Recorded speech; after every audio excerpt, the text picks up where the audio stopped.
ಹೌದು. ಇಷ್ಟು ವರ್ಷದಲ್ಲಿ ನಿನ್ನನ್ನು ಉದ್ದ ಮಾಡ್ಲಿಕ್ಕೆ ಆಗಲಿಲ್ಲ ಅವನಿಗೆ, ಇನ್ನು ಉದ್ಧಾರ ಅಂತ ಅಮ್ಮಟಗಾಯಿ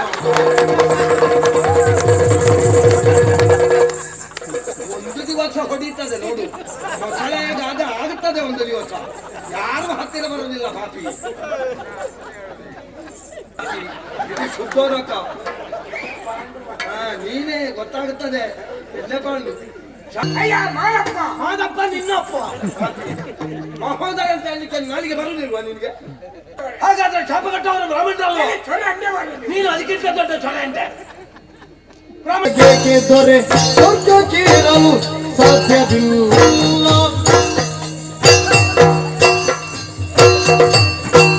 ನಿಮ್ಮ ಜೊತೆಯಲ್ಲಿ ನಿಮ್ಮ ಪಕ್ಕದ ಶಿಷ್ಯಲ್ಲಿ ಮಲಗಿದಾನಲ್ಲ,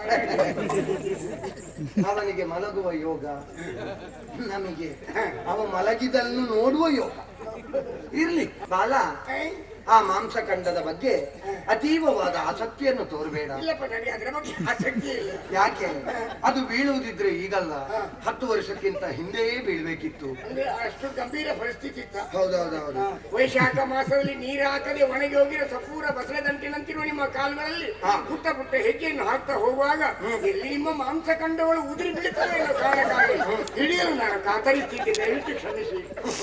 ಬಾಲ ಕುಮಾರ, ನಿನ್ನನ್ನು ನೋಡಿದ ನೆನಪೇ ನನಗಿಲ್ಲ. ಎತ್ತನಿಂದ ಚೈಂದ ವಿಜಯಂಗೈಡೆ. ಈಗ ಹೂ ಬಿಡಿದಷ್ಟೇ ಬಾಯಿ ಬೀಜ ಕೊಯ್ದು ಎಲ್ಲಿಲ್ಲ. ಯಾರಾದ್ರೂ ಕರ್ಕೊಂಡು ಹೋಗುವವರಿದ್ರೆ ಮತ್ತೆ ನಿಲ್ಲುದಿಲ್ಲ, ಹೋಗುದು. ನನ್ನನ್ನು ಕಾಯಿ ಬಿಡಿ, ನಾನು ಬೇಗ ಹೋಗ್ತೀನಿ. ಲೋಕ ಸಮಸ್ತ ಸುಖಿನೋ ಭವಂತು ಎನ್ನುವಂತಹ ಧ್ಯೇಯೋದ್ದೇಶವನ್ನಿಟ್ಟುಕೊಂಡು ಪ್ರಪಂಚದಲ್ಲಿ ವ್ಯವಹರಿಸುತ್ತಿರುವಂತಹ ಮಹೋದಯ ನಾಮಕ ನಾನು ಸಾಂಸಾರಿಕವಾದ ಸುಖಭೋಗವನ್ನು ತ್ಯಜಿಸಿ ಘೋರವಾದ ಕಾನನವನ್ನು ಆರಿಸಿ ಆತ್ಮವನ್ನು ಪರಮಾತ್ಮನಲ್ಲಿ ಅನುಸಂಧಾನಗೊಳಿಸಿ ದೃಷ್ಟಿಯನ್ನು ನಾಸಿಕಾಗ್ರದಲ್ಲಿರಿಸಿ ದೇವತಾ ಸಾಕ್ಷಾತ್ಕಾರವನ್ನು ಬಯಸಿ ಸಾಧನೆಯನ್ನು ಸಾಧಿಸಿ ತಪಸ್ಸನ್ನು ಆಚರಿಸಿ ಎಲೆಮನೆಯೊಂದನ್ನು ರಚಿಸಿ ಸರ್ವವನ್ನು ತ್ಯಜಿಸಿ ಇಲ್ಲಿ ವಾಸಿಸ್ತಾ ಇದ್ದೆ. ಹಾಗಂತ ನಮ್ಮನ್ನು ನೋಡಿದವರೆಲ್ಲ ಹೇಳ್ತಾರೆ, ಏನು ಮಾನ ಮುಚ್ಚುವುದಕ್ಕೆ ಅವನಿಗೊಂದು ತುಂಡು ಬಟ್ಟೆ ಇಲ್ವಾ ಅಂತ. ಬಟ್ಟೆ ಬೇಕಾದ ಯಾರಿಗೆ? ಮಾನವಂತರಿಗೆ. ನಾವು ಮಾನವಂತರ ದೇವರಾಣೆ ಅಲ್ಲ, ಮಾನಾತೀತರು. ಪಾರಮಾರ್ಥಿಕವಾದುದನ್ನು ಕಾಣುವುದಕ್ಕೆ ಹೊರಟವರು. ಲೌಕಿಕವಾದಂತಹ ಯಾವ ವ್ಯಾಮೋಹವೂ ನಮಗಿಲ್ಲ. ಹಾಗಾದ್ರೆ ನಮಗೆ ಬಟ್ಟೆ ಬೇಕಾದ ಯಾಕೆ? ನಮ್ಮನ್ನು ಕಾಣುವಂತಹ ನಿಮ್ಮಂತವರಿಗೆ ಯಾವ ವಿಕಾರತೆಗಳು ಬರಬಾರದು ಎನ್ನುವ ಕಾರಣಕ್ಕೆ. ಆದ್ರೂ ಅಣಕಿಸುವವರು ಅಣಕಿಸ್ತಾರೆ. ಬ್ರಹ್ಮದೇವ ಅದೆಷ್ಟೋ ಲಕ್ಷ ಕೋಟಿ ಜೀವರಾಶಿಗಳಿಗೆ ಜೀವವನ್ನಿತ್ತ, ಅದರಲ್ಲಿ ಒಂದು ಮನುಷ್ಯ ಜನ್ಮ. ಮತ್ತೊಬ್ಬನಿಗೆ ನಗುವುದಕ್ಕಾದ್ರೂ ಅನುಕೂಲ ಆಗುತ್ತದೆ ಅಂತ ಆದರೆ ಬ್ರಹ್ಮನ ಸೃಷ್ಟಿಗೊಂದು ಸಾರ್ಥಕ್ಯ ಬಂತ ಇಲ್ವಾ? ಅಷ್ಟು ಸಾಕು. ಹಾಗಂತ ಜೀವಯೋಗ್ಯತೆ ಇಲ್ಲ ಅಂತ ಭಾವಿಸಬೇಡಿ. ಪ್ರಪಂಚದಲ್ಲಿ ನಡೆಯಬಹುದಾದಂತಹ ಉತ್ತಮ ಯಜನ ಯಾಗಾದಿಗಳಿಗೆ ಪ್ರಧಾನ ಹೋತೃವಾಗಿ ಈ ಮಹೋದಯ ಬೇಕೇ ಬೇಕು. ಹಾಗಾಗಿ ನನಗೆ ಕಾರ್ಯಕ್ರಮದಲ್ಲಿ ಒಂದು ಗಳಿಗೆ ವಿಶ್ರಾಂತಿ ಇಲ್ಲ.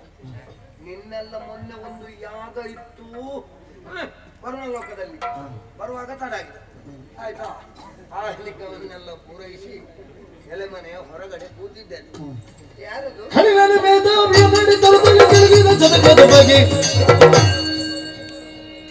ಕಾಟಿಮಲೆ ಮಾದಪ್ಪನವರಿಗೆ ಪ್ರಣಾಮಗಳು. ಕಾಟಿಮಲೆ ಮಾದಪ್ಪ, ಕಠಿಣವಾದ ಮಲೆಯಲ್ಲಿ ತಪಸ್ಸನ್ನಾಚರಿಸುವ ನಿಮಗೆ ನನ್ನ ಪ್ರಣಾಮಗಳು. ನಿನ್ನ ತಲೆಗೊಂದು ಡಾಂಕ ಬಿಟ್ಟರೆ ಅಂತ. ಮಾದಪ್ಪ ಅಂತ ಹೇಳಿದ್ರೆ ಒಂದು ವರ್ಗದ ದೇವರು, ಪುಣ್ಯಾತ್ಮ. ಮಲೆ ಮಾದಪ್ಪ. ನಾನು ಹಾಗೆ ಕಾಣ್ತೇನಾ? ಮಹೋದಯ. ಬಾಲ ಕುಮಾರ, ನಿನ್ನನ್ನು ನೋಡಿದ ನೆನಪೇ ನನಗಿಲ್ಲ. ನಾನು ಹಾಗೆಲ್ಲ ಸಿಗುವುದಿಲ್ಲ. ನನ್ನ ಕೆಲಸ ಆಯ್ತು, ನಾನಾಯ್ತು. ಕೆಲಸ ಮುಗಿಸಿ ಯಾರಿಗೂ ಮುಖ ತೋರಿಸಿಲ್ಲ, ಹೋಗಿ ಆಗ್ತದೆ. ಹೌದಾ? ಮತ್ತೆ ಹುಡುಕಿದ್ರು ನಾನು ಸಿಗುವುದಿಲ್ಲ. ನಾನು ಕೂಡ ಹಾಗೆ. ಯಾರಾದ್ರೂ ಕರ್ಕೊಂಡು ಹೋಗುವವರಿದ್ರೆ ಮತ್ತೆ ನಿಲ್ಲುದಿಲ್ಲ, ಹೋಗುದು. ನನ್ನನ್ನು ಕಾಯಿ ಬಿಡಿ, ನಾನು ಬೇಗ ಹೋಗ್ತೀನಿ. ನಿಮ್ಮನ್ನೇ ನಂಬಿ ಬಂದದ್ದು ನಾನು ಅಲ್ಲ. ಇದು ಹೊಸ ಮುಖ. ಮುಖ ಹೊಸಾದ್ರೆ ಶರೀರ ಹಣೆತ ನನ್ನ ದೇಹದಲ್ಲಿ ನೆರಿಗೆ ಬಿದ್ದಿದ ಹಾಗಲ್ಲೂ ಇಷ್ಟರವರೆಗೆ ಕಂಡರಿತವ ನಾನಲ್ಲ. ಹೌದಾ? ಎತ್ತನಿಂದ ಚೈಂದ ವಿಜಯಂಗೈಡೆ. ಈಗ ಹೂ ಬಿಡಿದಷ್ಟೇ ಬಾಯಿ ಬೀಜ ಕೊಯ್ದು ಎಲ್ಲಿಲ್ಲ. ಈಗಂತ ಹಾಡಿ ವಹಿಸ್ಕೊಂಡಿರೋ ಬೀಜ ಕೊಯ್ದದ್ದಲ್ಲ, ವಿಜಯಂಗ ಇದೆ. ಎತ್ತನಿಂದ ಐತಂದೆ. ಎತ್ತಲಿಂದ ನೈತಂದಲ್ಲ, ಐತಂದೆ. ಕಾರ್ಯಕ್ಕೆ ಬಂದೆಯ? ಹೌದು, ನಿಮ್ಮ ಕಾರ್ಯಾರ್ಥಿಯಾಗಿಯೇ ಬಂದೆ. ಕಾರ್ಯಾರ್ಥಿಯಾಗಿ ಬಂದೆ, ಕಾರ್ಯಕ್ರಮಕ್ಕಾಗಿಯೇ ಬಂದೆ. ಯಾರು ನೀನು? ಉಸಿರು ಬಾಲ, ಉಸಿರು ಬಾಲ, ಉಸಿರು ಬಾಲ. ಪೂಜ್ಯರೇ, ಏನಪ್ಪ? ನಡೆಯಲ್ಲಿ ಮಹಾವಾಗ್ಮಿಗಳು, ಮಹಾ ತೇಜಸ್ಸುಗಳು, ಮಹಾ ತಪಸ್ವಿಗಳಂತ ವಿಶ್ವಾಮಿತ್ರರ ಪಟ್ಟದ ಶಿಷ್ಯನ. ನೀನು ವಿಶ್ವಾಮಿತ್ರನ ಶಿಷ್ಯನ? ಹೌದೇ? ನಾನು ನಿನ್ನನ್ನು ನೋಡಿ ನೀನು ಗುರು ಅಂತ ಇಲ್ಲ, ಭಾವಿಸಿಲ್ಲ. ಇನ್ನು 2 ವರ್ಷ ಆ ಪದವಿಗೆ ಹೋಗುದಿಲ್ಲ. ಮಂದಿರ ನಿರ್ಮಾಣ ಆಗ್ಲಿಕ್ಕೆ 2 ವರ್ಷ ಬೇಕು ಕಾಣ್ತದಲ್ಲ. ನಂತರ ಪ್ರಯತ್ನಿಸುವ. ನೋಡು. ಅವರ ಪಟ್ಟದ ಶಿಷ್ಯ ನಾನು. ಅಡ್ಡಿಲ್ಲ. ಈಗಾಗಲೇ ಅಯೋಧ್ಯೆಯ ಅರಸ ಹಾ. ಸತ್ಯವಂತರು ಶಾಪಗ್ರಸ್ತನಾಗಿದ್ದಾರೆ, ಚಾಂಡಾಲನಾಗಿದ್ದಾರೆ. 99 ಯಾಗಗಳು ಆಗಾಗಲೇ ಮುಗಿದಿದೆ. 100ನೇ ಯಾಗವನ್ನು ಮಾಡೋದಕ್ಕೆ ಪ್ರಾರಂಭ ಮಾಡ್ತಾ ಇದ್ದಾರೆ. ಅವನ ಯಜಮಾನತ್ವದಲ್ಲಿ ಇವರ ಪೌರೋಹಿತ್ಯದಲ್ಲಿ ನಡೆಯುವ ಯಾಗಕ್ಕೆ ತಾವು ಸಕ್ರಿಯವಾಗಿ ಒಂದು ಭಾಗವಹಿಸಬೇಕಾಗಿ ನಮ್ಮಲ್ಲಿ ಕಳಕಳಿಯ ವಿನಂತಿ. ಚಂಡಲ ಯಾಗದ ಹವಿದಿವರುಣ್ಣಲು ಒಬ್ಬರಲ್ಲ ಯಾವುದು ಯತಿ ಮಂಡಲ ಭೂಸುರ ವರ್ಯರು ಖಂಡಿತ ಒಬ್ಬರಲ್ಲ ಕ್ಷೀರ ಸಮುದ್ರದಿಗಾಗಿಯೂ ಮುಳುಗಲು ಭಿಕ್ಷಚಾರ ಜಾತಿದ ಕೇಕೆ ದೊರೆ ಸ್ವರ್ಗಕ್ಕೇರಲು ಸಾಧ್ಯವಿಲ್ಲ.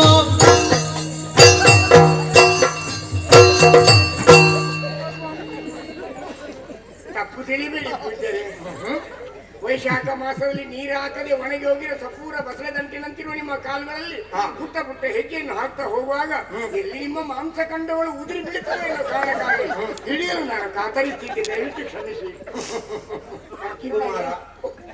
ಕುಮಾರ ಓ ಬಾಲ, ಐ, ಆ ಮಾಂಸಖಂಡದ ಬಗ್ಗೆ ಅತೀವವಾದ ಆಸಕ್ತಿಯನ್ನು ತೋರಬೇಡ. ಇಲ್ಲಪ್ಪ, ನನಗೆ ಅದರ ಬಗ್ಗೆ ಆಸಕ್ತಿ ಇಲ್ಲ. ಯಾಕೆ?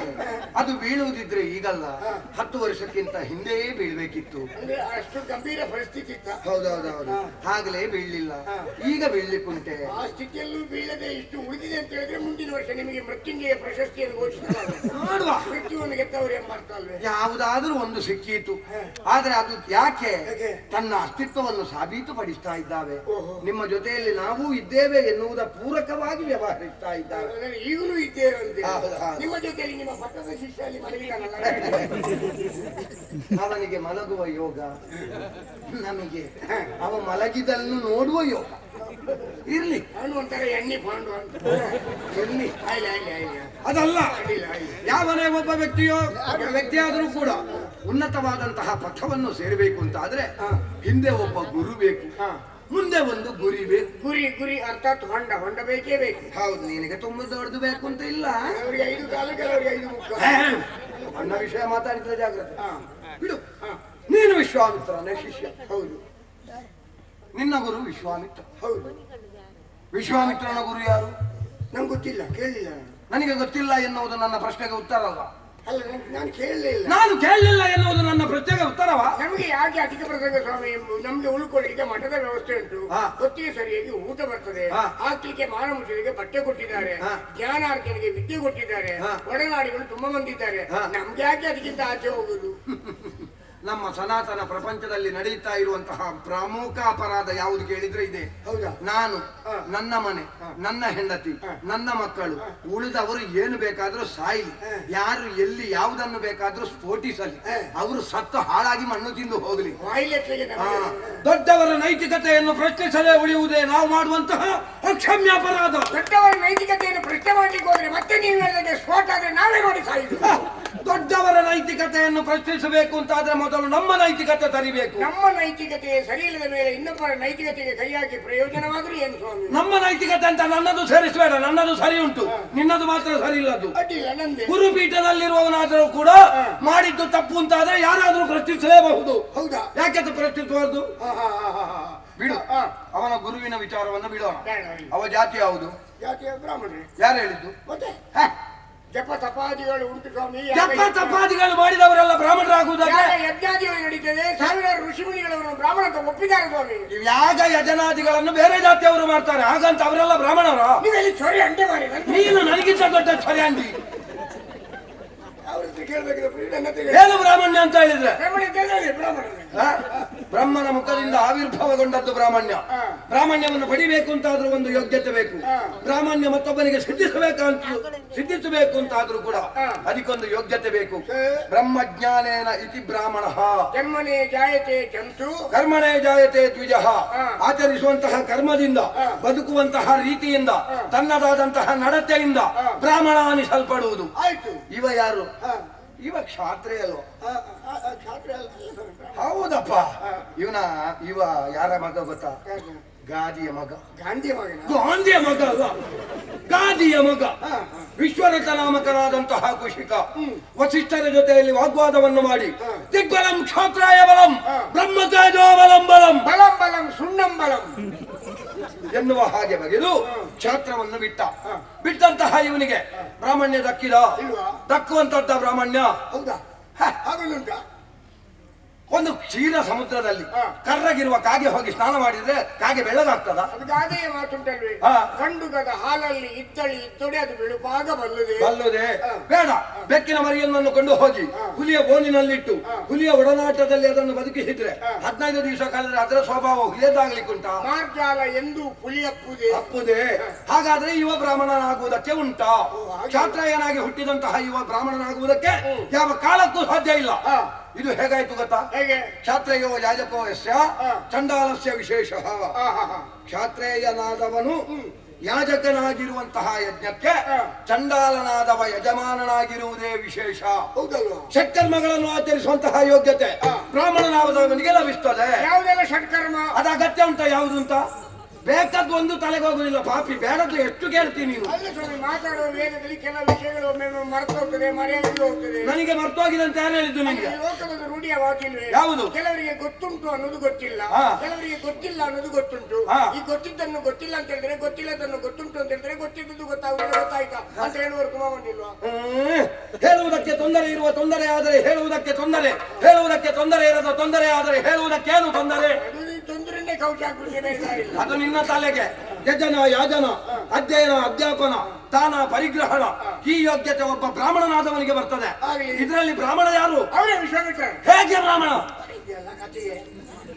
ಕ್ಷಾತ್ರೇಯನಾದವ ಹುಟ್ಟಿದ್ದು ಕ್ಷಾತ್ರೇಯ ಜಾತಿಯಲ್ಲಿ, ಅವ ಬ್ರಾಹ್ಮಣ ಆಗುವುದು ಹೇಗೆ? ಬಿಡು. ತ್ರಿಕರ್ಮಗಳನ್ನು ಆಚರಿಸುವಂತಹ ಯೋಗ್ಯತೆ ಕ್ಷಾತ್ರೇಯನಾದವನಿಗೆ ಲಭಿಸ್ತದೆ. ಇದರಲ್ಲಿ ಕ್ಷಾತ್ರೇಯ ಯಾರು? ಸತ್ಯವ್ರತ. ಹೇಗೆ ಕ್ಷಾತ್ರೇಯ? ಕ್ಷಾತ್ರಿಯ ವಂಶದಲ್ಲಿ ಹುಟ್ಟಿದವ ಅಯೋಧ್ಯೆ ಅರಸ ಸತ್ಯವ್ರತನೇ ಕ್ಷಾತ್ರಿಯ. ಇರ್ಲಿ, ಆದ್ರೆ ವಾಸಿಷ್ಠರ ಶಾಪದಿಂದ ಚಂಡಾಲ ಪಂಚಮನಾಗ್ಲಿಲ್ವಾ? ಹುಟ್ಟಿದ ಕ್ಷಾತ್ರಿಯ ಹಾಗಾದ್ರೆ ಶಾಪ ಕಟ್ಟವರು ಬ್ರಾಹ್ಮಣರಲ್ವ? ನೀನು ಅದಕ್ಕಿಂತ ದೊಡ್ಡ ಚೊರೆ ಅಂತೆ. ಬ್ರಾಹ್ಮಣರ ಶಾಪಕ್ಕೆ ಬೆಲೆ ಇಲ್ವಾ? ಮತ್ತೆ ನೀನಲ್ವ ಈಗ ವಾದಕ್ಕೆ ಬಂದದ್ದು? ಯಥಾರ್ಥವಾದ ಸತ್ಯವೊಂದನ್ನು ಹೇಳ್ತೇನೆ. ನಾಯಿಯ ಮಾಂಸವನ್ನು ತಿಂದವರು, ಗೋಮಾಂಸವನ್ನು ಸಂಸ್ಕರಿಸದೆ ತಿಂದವರು ಯಜನ ಯಾಗಾದಿಗಳನ್ನು ಮಾಡುವುದಕ್ಕೆ ಹೊರಟಿದ್ದಾರೆ. ಆ ಯಾಗಕ್ಕೆ ಪ್ರಧಾನ ಹೋತೃವಾಗಿ ಮಹೋದಯ ಬೇಕು ಎನ್ನುವುದು ಅವರ ಕಲ್ಪನೆ. ಹೌದು ಅಂತಾದ್ರೆ ಅವನ ಕುಲ ಯಾವುದೇ?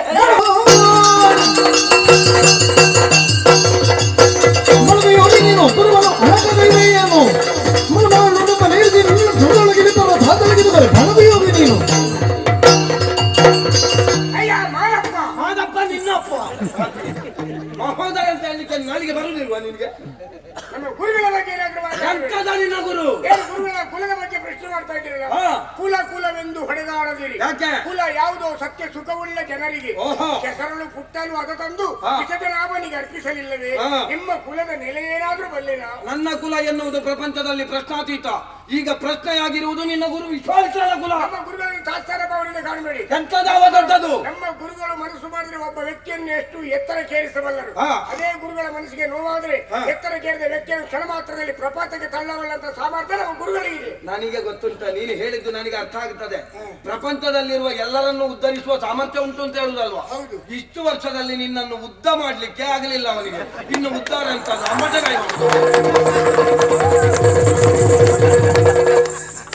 ಒಂದು ದಿವಸ ಹೊಡೀತದೆ ನೋಡು. ಮಕ್ಕಳಿಗೆ ಆಗುತ್ತದೆ ಒಂದು ದಿವಸ.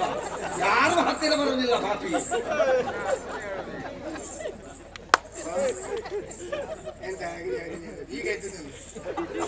ಎಂತದ ನಿನ್ನ ಗುರು? ನಮ್ಮ ಗುರುಗಳೇ ಗೊತ್ತಿಲ್ಲ. ಯಾವ ಪ್ರಾಣಿಯಾದರೂ ತನ್ನ ಮರಿಯ ಮಾಂಸವನ್ನು ತಿನ್ನುವುದಿಲ್ಲ. ಆ ವಿಶ್ವಾಮಿತ್ರ ತನ್ನ ಕುಲಕ್ಕೆ ಬೆಳಕಾಗಬೇಕಾದ, ತನ್ನ ಬದುಕಿನಲ್ಲಿ ಬಾಳಿ ಬೆಳಗಬೇಕಾದಂತಹ ತನ್ನ ಮಕ್ಕಳನ್ನು ತನ್ನ ಸ್ವಾರ್ಥಕ್ಕೆ ಬಲಿಕೊಟ್ಟ ಪಂಚ.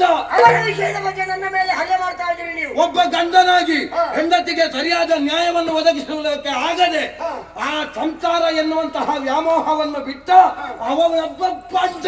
ಅವರ ಸಂಸಾರ ವಿಷಯಕ್ಕೆ ಕೈ ಹಾಕಿದ್ದೀರಿ, ನನ್ನ ವೈಯಕ್ತಿಕ ವಿಚಾರಕ್ಕೆ ಕೈ ಹಾಕಿದ್ದೀರಿ. ಮನಸ್ಸು ಮಾಡಿದ್ರೆ ಕ್ಷಣ ಮಾತ್ರದಲ್ಲಿ ನಿಮ್ಮ ಶಾಪ ಕೊಡುದಿಲ್ಲ. ಸತತವಾಗಿ ಇಷ್ಟು ವರ್ಷ ಸರಸ್ವತಿಯನ್ನು ಆರಾಧನೆ ಮಾಡಿಕೊಂಡು ಬಂದಿರುವ ಪವಿತ್ರವಾದ ನಾಲಿಗೆಯಲ್ಲಿ ನಿಮ್ಗೆ ಶಾಪ ಕೊಟ್ಟು ಅದರ ಶಕ್ತಿಯನ್ನು ಕಳ್ಕೊಳ್ತೀನಿ ಅಂತ ಇಲ್ಲ. 2 ವರ್ಷ ಬಿಟ್ಟು ಬೇಕು ನಿಮಗೆ ಬಲ ನಾಲಿಗೆ.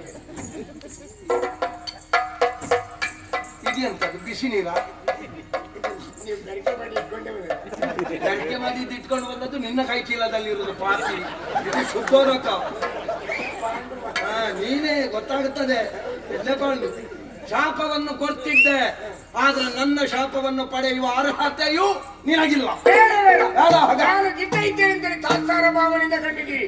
ಒಂದು ಮಾತು ನಿಮಗೆ ನೆನಪಿರಲಿ. ಯಾವುದು? ಗಿಡ್ಡ ಇದ್ದೇನೆ ಅನ್ನೋ ಕಾರಣಕ್ಕೆ ತಾತ್ಸಾರದಿಂದ ಮಾತಾಡಬೇಡಿ. ಎಳೆಗರುಂ ಎತ್ತಾಗದೆ, ಎಳೆಗರುಂ ಎತ್ತಾಗದೆ, ಮಿಡಿ ಪಣ್ಣಾಗದೆ, ಪೆಣ್ಣಲ್ಲ ಪಣ್ಣಾಗದೆ, ಪಣ್ಣಾಗದೆ ನನ್ನಲ್ಲಿ ಸಾಹಿತ್ಯ. ಎಳೆಗರುಂ ಎತ್ತಾಗದೆ, ಮಿಡಿ ಪಣ್ಣಾಗದೆ, ನ್ಯಗ್ರೋಧ ಬೀಜಮಂ ಸಿಡಿದು ಕೆಲಮಂ ಪೆರ್ಮರನಾಗದೆ. ಒಂಟೆಗಳ ಮದುವೆಗೆ ಶ್ವಾನಗಳ ನಂಟರು ಕುಂಟಕಾಂತ ಮನಗಾಯನ ಅಂತ ಹೇಳಿದಾಗೆ ಇವ ಏನೋ ಹೊಟ್ಟೆಪಾಡಿಗೆ ಬಂದವ. ನಮ್ಮ ಪ್ರಶ್ನೆ ಇವನಲ್ಲ, ವಿಶ್ವಾಮಿತ್ರನಲ್ಲೇ ಕೇಳ್ತಾ ಇದ್ದಾನೆ. ಅವನಿಗೆ ಯೋಗ್ಯತೆ ಇರುವುದಾದರೆ ತನ್ನ ಕುಲವನ್ನು ಪ್ರಾಪಂಚಿಕರ ಮುಂದೆ ಅಭಿವ್ಯಕ್ತಗೊಳಿಸಲಿ. ತದನಂತರ ಅವನ ಯಾಗಕ್ಕೆ ಹೊತ್ರವಾಗಿ ನಾನೇ ಹೋಗುತ್ತೇನೆ, ನೆನಪಿರಲಿ.